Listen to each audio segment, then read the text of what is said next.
Hello, remember in a previous video when I said this? As somebody whose first real state was Florida when I visited as an 8-year-old, I thought that this might be a breeze, but then I looked at the list.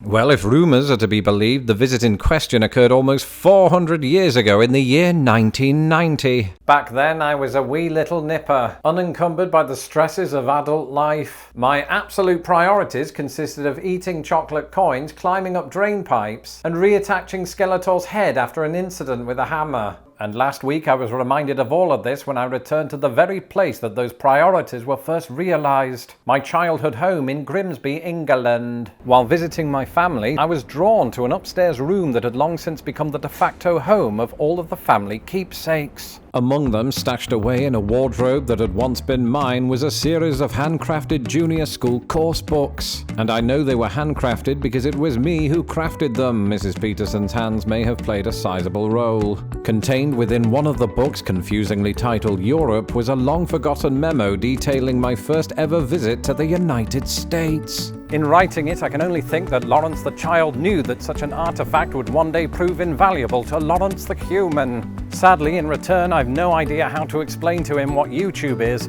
or how this whole endeavour is only made possible by patrons like you. But how do the thoughts of a pre-adolescent boy align with those of his future bearded self? Well, let me take this opportunity, for the first time since before Pogs were invented, to read my review of Florida, written almost a third of a century ago. What, you want me to read it to them? Alright, just bear in mind it is pretty poor, but I was 9. On 19th of October 1990, my family and I got onto a plane which took off from Manchester Airport.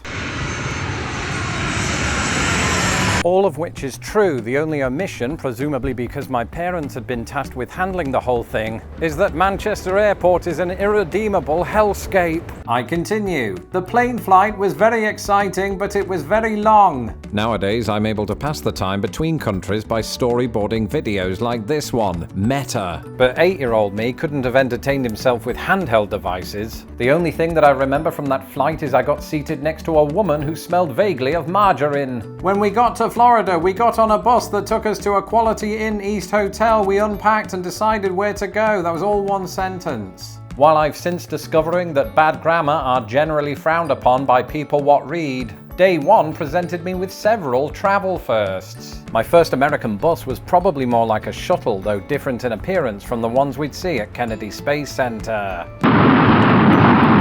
My first American hotel was, as stated, called Quality Inn, a chain that pushes the definition of both words to breaking point. It was there in the courtyard that I encountered my first ever iguana, something I imagine therefore must be prevalent throughout the United States. Nowadays, of course, I know better, with iguanas especially synonymous with Florida and James Bond antagonists. Anyway, 2-star hotel completists can still find the Quality Inn along International Drive today. The same cannot be said for my first American restaurant. While its name has long since left my brain, I do remember 2 things about it. Firstly, the restaurant was located inside the Mikado shopping courtyard. And secondly, it was here that I first succumbed to jet lag, falling asleep in my mash.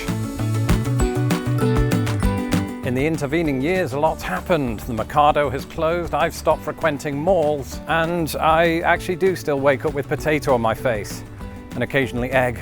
The place I liked best was Wet n Wild. I can't believe that 1990 Lawrence held a water park in higher regard than Universal Studios, Kennedy Space Center, and Disney World. Oh, and speaking of Disney World, just back at my parents' house in Grimsby, was just going through all of the clutter in the upstairs bedroom and found something from my childhood, so I'm going to show you.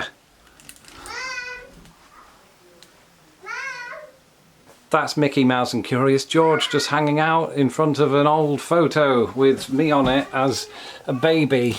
That's me in the middle. But when I was younger, both of these teddies got me through some strange times. Mickey Mouse, right there, was with me when I got lost in Disney World. And then Curious George, right there, was with me when I went to hospital to have my tonsils removed when I was 3 years old. It's possible that the incident at Disney World pushed Wet n Wild to the top of my rankings. In fact, if my badly worded essay is anything to go by, I might have had an obsession with it. It was a very big place with lots of water slides. And I clearly didn't have much faith that this sentence alone would impress Mrs. Peterson, so I just reworded it. The reason I liked Wet n Wild so much is because there is about 20 slides. They do say that a good writer can back up his or her work with supporting evidence. Presumably, this accounts for why I made these sketches right here on the page, making the essay more vibrant and 15% harder to read. I went on most of them. One of my favourite slide was the Hellslide. A couple of things to note here. 1990 Lawrence apparently liked to spell favourite the American way,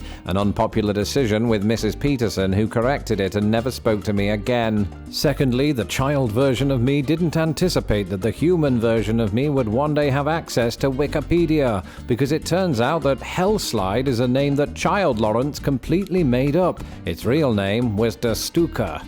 It was one of those tall slides with a vertical drop. Given my dad's disdain for heights, I probably picked up the name Hellslide from him. And developing that same disdain myself in later years, I can scarcely believe that this same anatomy once rode the Hellslide with abandon. It probably helped that my dad bet me $5 American, which I subsequently used to buy an April O'Neil action toy. The weather was nice all the time. I swear that's how I spoke. This was a mostly accurate statement. Historical weather records indicate that the month of October 1990 saw Orlando temperatures in the 70s and 80s, fairly typical. However, I do remember experiencing a weather phenomenon not common in Britain. A sudden heavy downpour lasting approximately 5 minutes. And this is called a cloudburst, and it turns out these are pretty common in the United States, particularly in mountainous areas. And I know what you're thinking, ooh, Lawrence, Florida is literally the flattest state in the Union. It doesn't have mountains. Oh really? Did I just imagine that Disney World has this little place called Space Mountain? The whole place got drenched. Some of the other slides were Super Swooper, the Black Hole, and Water Shooter, at least 2 of which were names I once again made up. It seems so weird being the same person that wrote these words but having no recollection of how I arrived at them. And I almost feel like he and I are 2 different people. One, a precocious young boy with the world at his feet, the other, a 9-year-old with bad writing. This difference is evidenced by my closing remarks, which read, I hope I go there again. The older I grew, the more indifferent to this prospect I became, but even if I wanted to fulfill the wishes of my younger being, it would be impossible. And that's because Wet n Wild Orlando was permanently closed 6 years ago, replaced entirely by Universal's Volcano Bay. As the years roll on, tangible reminders of my first ever visit to the United States grow fewer and fewer. Wet n Wild joins Cypress Gardens, the Mystery Funhouse, and the Earthquake Ride at Universal Studios in the list of attractions that I once experienced but never will again. But not everything has to vanish into thin air. That's why this week I decided it was time, 32 years later, that Mickey Mouse be reunited with the United States. How does it feel to be home? It feels pretty weird, to be honest, mate. Oh, you'll get used to this place. After all, I did. Thanks for watching. I'm Lawrence Brown. You can follow me on Twitter at LostInThePondUS, and don't forget to subscribe to this channel so that I don't have to. Until the next video, goodbye.